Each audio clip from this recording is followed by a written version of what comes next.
obadde ongamba nti Matthias nawulira bamwongera n'eryassa naye yafuna obwassa tabufunanga tebali akimuyita tumuyita wiisi wa kitiibwa naye kati eyo naye batayito kuba wano ndowooza mpulira abantu babiri ow'ekitiibwa Mpuuga n'ow'ekitiibwa Babirye Kabanda kati ekyo ky'ow'ekitiibwa kyani akigaba kabaka kabaka omuntu yenna gwalonda n'agenda ku level ey'omuntu gwe bayita honorable yayitibwa ow'ekitiibwa ya katwina ow'ekitiibwa Charles Peter Mayiga Katikkiro wa wano twina ow'ekitiibwa Matthias Mpuuga yaliko minisita ow'ekitiibwa Babirye Kabanda yaliko Kabaka yaliko minisita Mmengo ow'ekitiibwa Babirye Kabanda yaliko mubaka mu lukiiko lwa Buganda so ye honorable fe gwe tutwalanga honorable ewaffe mu Buganda Honorable Matthias Mpuuga Nsamba ow'ekitiibwa abamu bagamba nti omugendo ogwo ogwa DP Block yagusponsalinga n'ogusponsalinga okwogera ebyo ontegeera naye nga byonna byonna ebibeerawo mu byobufuzi waliwo we tutuuka nga tunoonya kye bayita okwepositioninga okunoonya wookola ki woogwa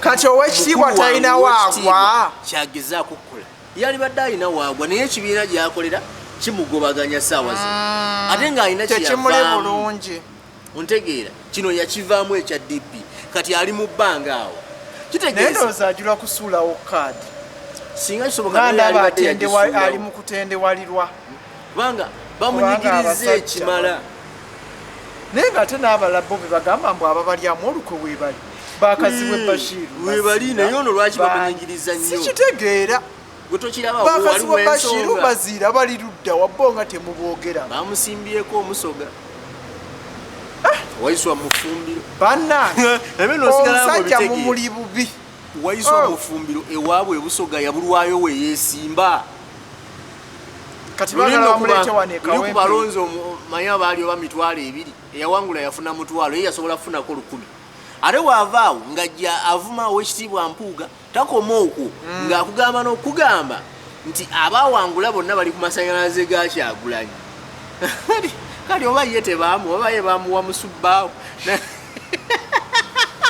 baamuwa tadooba oba ye baamuwa tadooba so ebintu ebimu biri wano bitubonyaabonya just lwakubanga abantu abamu baagala okufuna abalala nga tebakola ki buli omu ayagala kufuna bwomu nga banne tebafuna kati ow'ekitiibwa lwaki agaanye okukkiriza okutembeeta kw'abano yagambye nti manyo yalese reforms mu parliament bakyuse mu mateeka agafuga okulonda nze gye ndowooza nti ayinza okuba yalowooza nti enfuga eriwo olwayinza obutamusobozesa kuwangula bwa pulezidenti n'asalawo akyusekyuse mu mateeka asobole okujja nga waliwo amateeka agasobola okukola ki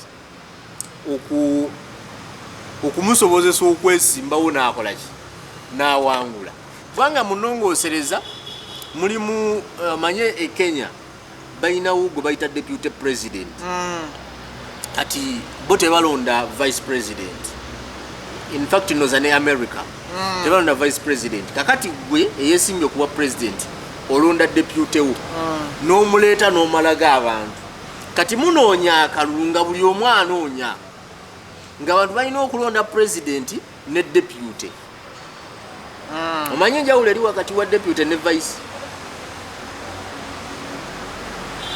byanjawulo ki bonna baba bamyuka nedda ssebo mbadde ngamba nti luzungu lwe lulimi olugagga deputy abawagundi abawasomero vice katutugeze olondeddwa ku bwa chairman nonnonda nkumyuke olwambeera vice wo gwe ngunonze naye kati wekibeera ekitongole nti KCCA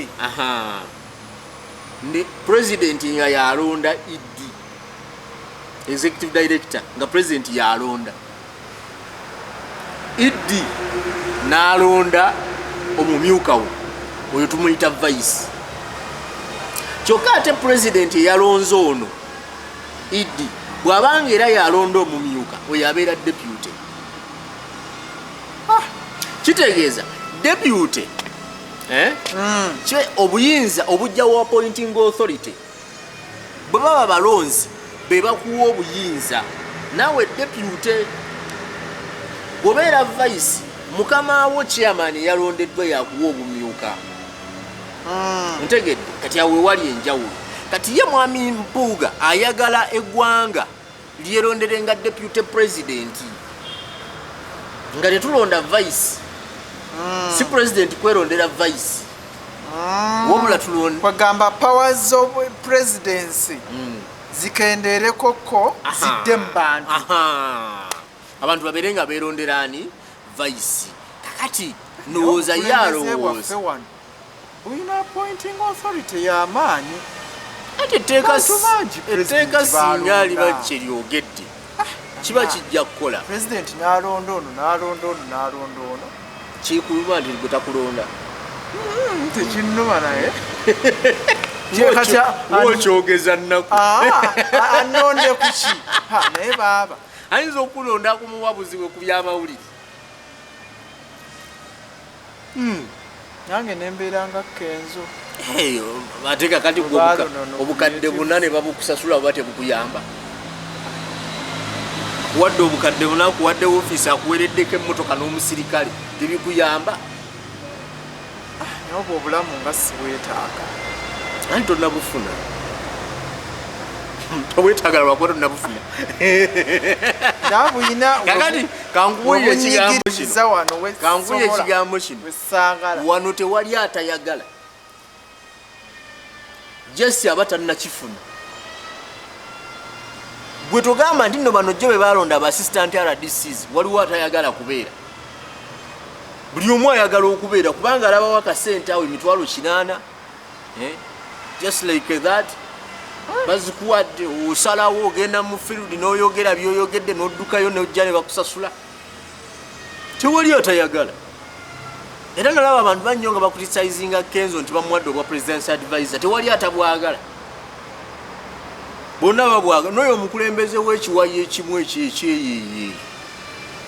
Naye nga bamuwadde abutwala. Ebyo bibyo bannaye ebigambo nga bamubiwulira si bya channel byange. Era bigambo bya Adrian. Awuliranga si byenjogedde. Gwe mugamba mpawabire. Konna na bigambo bino. Gwe mugamba mpawabire. Nze nkugambye bakimanyi bulungi kyenjogerako. Bonna bakitwala. Bonna. Tuvena wano kubanga ndaba obudde tebukyatusobozesa kweyongerayo kujjawo ng'olina akalala koogira. Ebisigadde tunaabyongeramu episode. Tujja byogera enkya. Naye ekirungi episode ziri eziyise ebimu ku bye wayogerako byabaawo. Tugenza okukola episode eno nga Idi alisti aliwo musajja. Ekyo wakisaba mu episode. Yes, president namusaba era nakkiriza.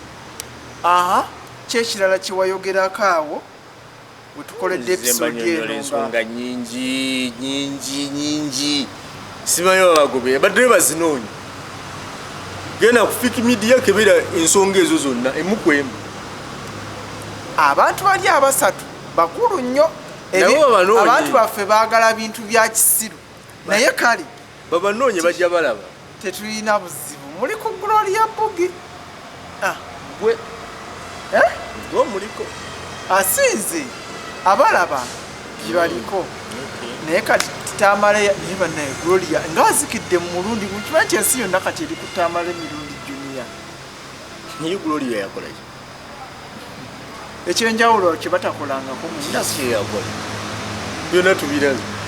Wamma wenkoledde nno interview eno ebimu olaba bagenda ne babitulanga nga tulabye bino negano nga teri kipya. Ate wali kipya.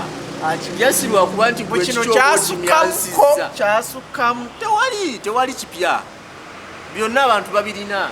Wamma producer skills on the beat ewe tukoledde nga zembuyaga ezitukaliza engoye bitalo nnyo. Ate ndabye ne RAGGA DEE ku mawulire genfunye wano nga ba TikTok abagobye ba YouTube atugobye. mbu content tufuna wa bwereere agambye abayimbi banne mbu tebaddamu kujja ku channel zaffe kutuwa interview kati ndowooza temuddamu kutuyita ku press conferences temufaayo ne ku zi radio kwe tukola oba ku telefina gye tukola temuddamu kujja nga mu premieringa videos zammwe naffe tetujja kuddamu pagi lwagati bigambo bye gwenda byagamba wano alina jam session emu gyabaddeko naye kali akoze ki akaddiye akola atya sebaafe bufi obukadde buleeta entondo obalino kimanyi obukadde buleeta entondo omukadde atandika okukola ebintu nga tebikwatagana nogamba mukadde wagaseba omukadde magezi ngaekyamukadde yakimanyi kati gano tegakyali magezi musiru akaddiye era kyemugenda okukola jajjalaga ddi mumutwalira ebimuli ebyaki ebimuyozaayoza okukaddiwa agenda otukulemberamu yajjalaga ddi tumuwe ebimuli bye tumusiime ayimbye ebiyimba bye yadde bibadde tebinyuma ndigida biki nga biri awo byagattagatta akaddiye